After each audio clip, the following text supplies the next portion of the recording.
Hi, I'm Dr. Janice Baker. I'm a doctor of veterinary medicine. I also have a master's degree in veterinary forensic science, and I'm a board certified specialist in veterinary preventive medicine. And I'm going to tell you a little bit about my wild ride as a veterinarian and how I ended up here. I knew from a really young age that I wanted to work with animals, and it's kind of written in the stars, I guess. This photo of me as 18 months old on Christmas morning playing with little toy farm animals. And my dad was a scientist, and I really wanted to follow in his path. I wanted to do something that was science and medicine and animals and teaching and education all put together. And it seemed like veterinary medicine was the way to go. But then life happened, and I ended up living with a different family on a horse farm and working on the racetracks where they worked. We moved around all the time, and I ended up having to drop out of the eighth grade to work to help support the family. And it didn't seem all that bad, though, to me, because I loved horses and I got to work with them every day and I didn't have to do homework. So it seemed like a pretty good idea when I was 12, 13 years old. I started training as a jockey. I really wanted to do that, I thought. But as it turns out, at first I was just getting a little bit too big for that. And also, that was a terrifying job, and I didn't like getting hurt all the time. But I still really love science and learning and realized that I liked hanging out around the track veterinarians a lot more than I liked barreling down the track on a really powerful horse, hoping not to die. So after several years, I managed to get my GED. I attended community college and then transferred to university, and 11 years later was accepted to veterinary school at the University of California, Davis, where I was determined to start my career as an equine internal medicine specialist and go into academia, teaching at a veterinary school. I knew it from the day I started. And I ended up, when I graduated, I matched for internship at North Carolina State University. And where despite wanting to specialize in horses, other things kept happening kind of like this. So right after I got there, Hurricane Floyd hit North Carolina pretty hard in 1999.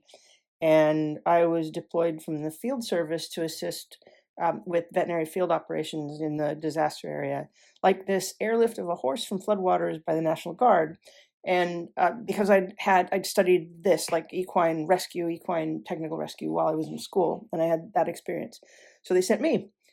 And then also we did a lot of surveying of damage to the meat, pig, and livestock industry because that took a major blow from the hurricane. And through that experience, I really got to see that veterinary medicine and animal care was more than taking care of just individual animals like this little baby pig, but rather it was covering economic and public health concerns as well, as the entire coastal area of North Carolina had been pretty devastated.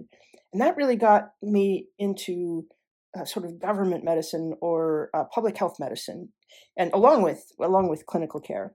So I was still determined to pursue a residency training as an equine internal medicine specialist, but this happened.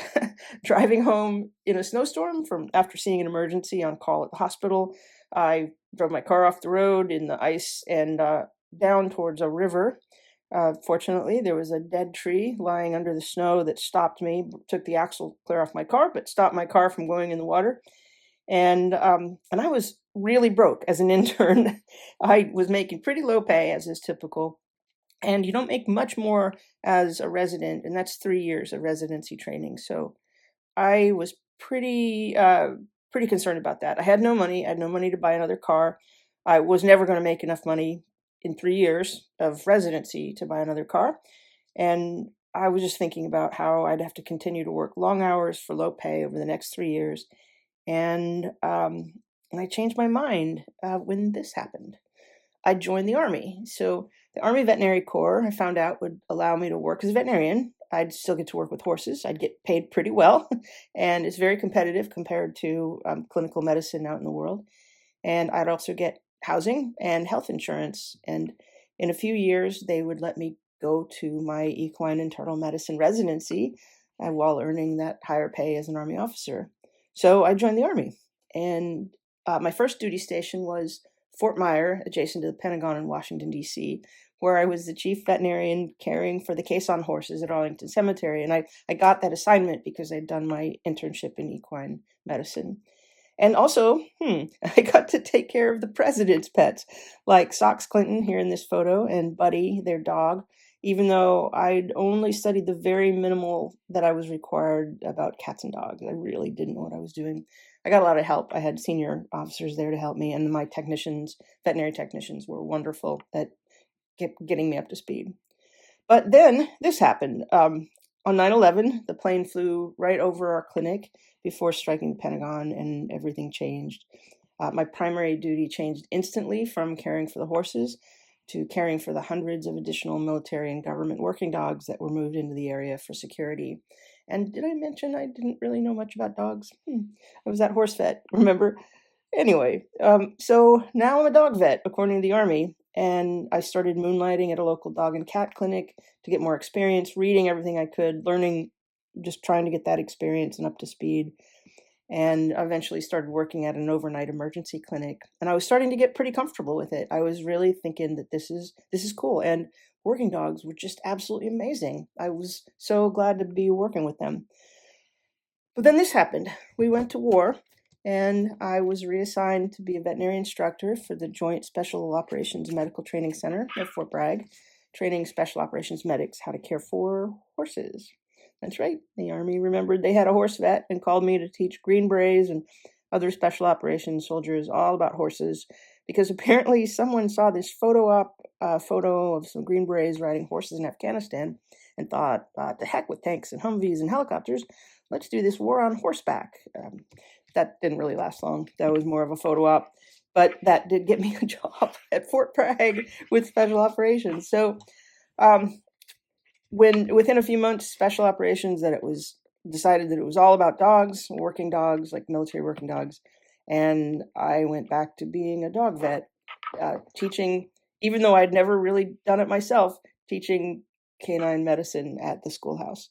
I was still working at the emergency clinic. I was still learning everything I could, and really, after about a year, that would have been equivalent to like my internship. I was really up to speed and really loving the emergency medicine.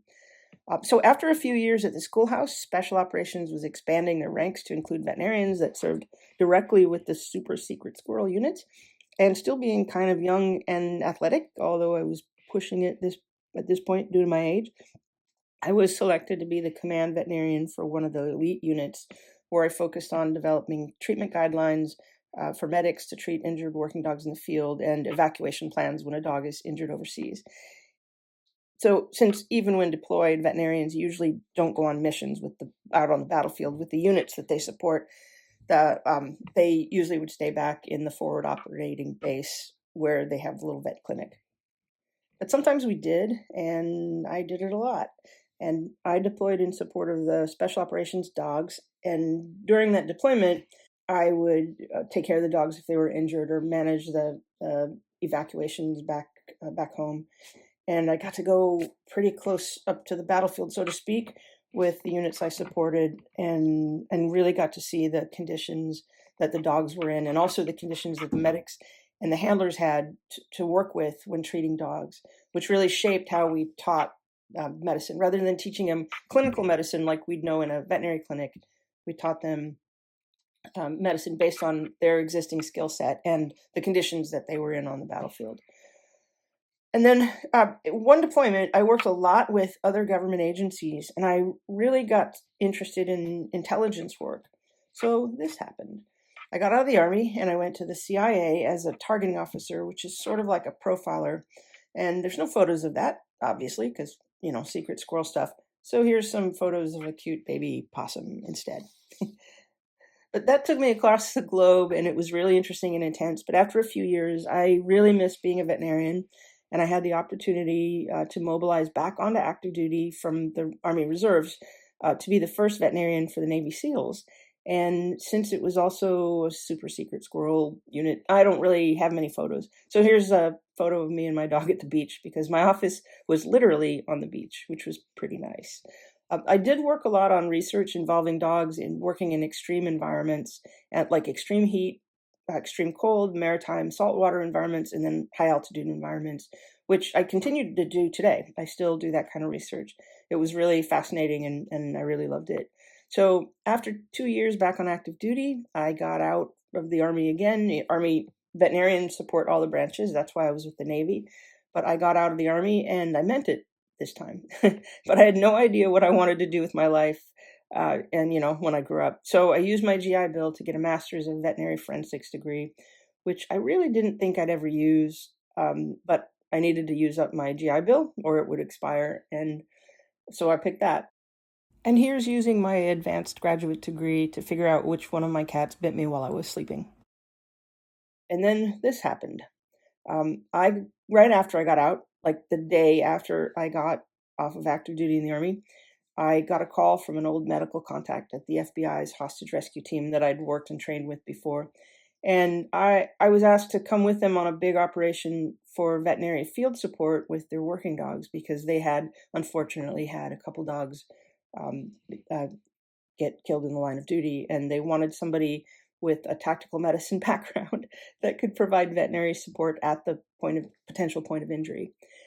So I did that, and then that was successful. So I did it again and again, and then I started bringing a technician with me. So Tracy Darling, yeah, who's pretty prominent in the working dog world, she came along with me on a couple of these operations. And here's just for fun a photo of her and I trying to look like the stars of a 1990s cop show.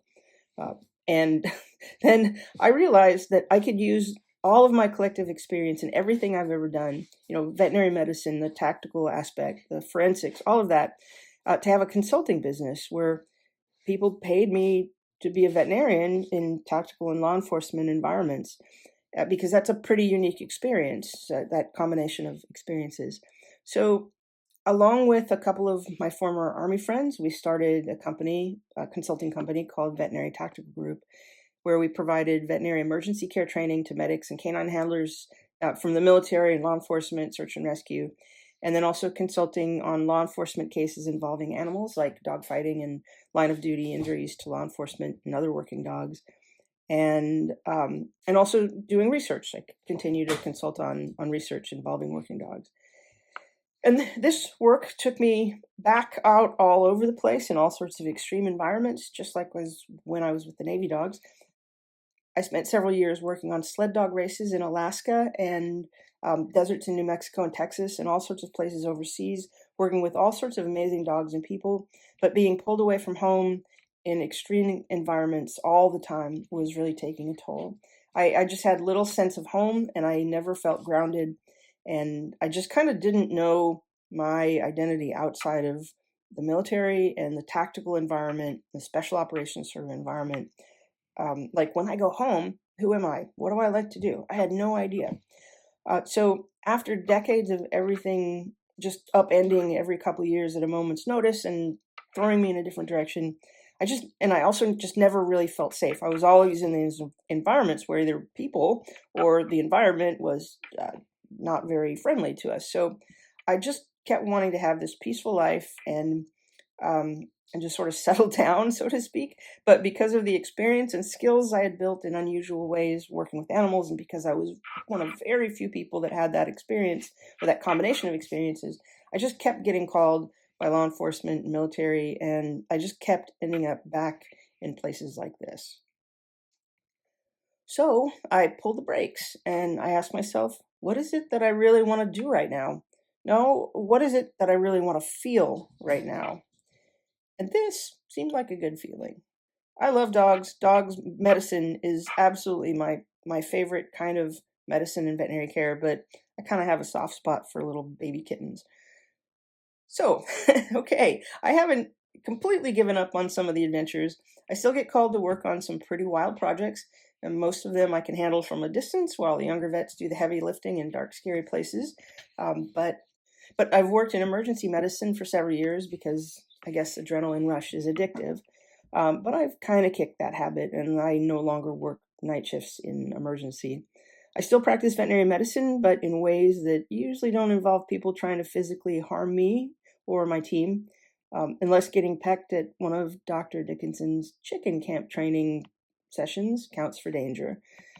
But I've made my own peace and grounding a priority. It's very important. Whatever it is you do as a career, you can't completely immerse yourself in your identity as that career. You have to have other things because if your work doesn't go so well for a while, you still have these other things to ground yourself with your identity, and that's very much how I felt, what I was learning. So I realized I didn't have any hobbies. I didn't, my only hobby was like adventure racing, which is very army and painful. So I was slowing down physically and athletically. So I looked for hobbies. I tried painting. I tried, a book club. I wasn't very good at painting, although I still think it's fun. Book club, it was kind of boring.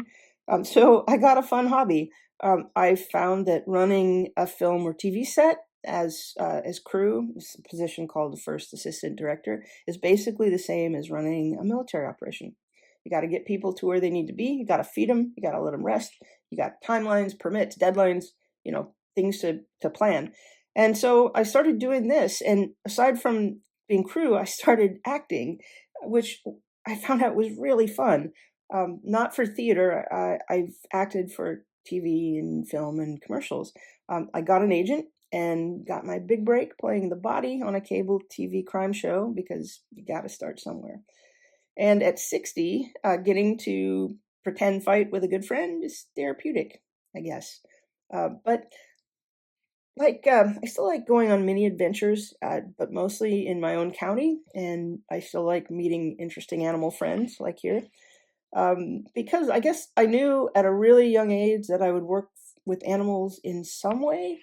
I just had no way of knowing that my path to get there would be so wild, I guess. That opens up opportunities for yourself that you absolutely can't see coming. I certainly didn't see any of this coming when I decided to go back to school and eventually get into veterinary school. But I am so happy that I did it. I've met so many wonderful people. I continue to meet wonderful people. I continue to work with amazing animals and just want to keep doing this as long as I can. Thank you all so much for listening to my story, and I wish you the best of luck with all of your own adventures.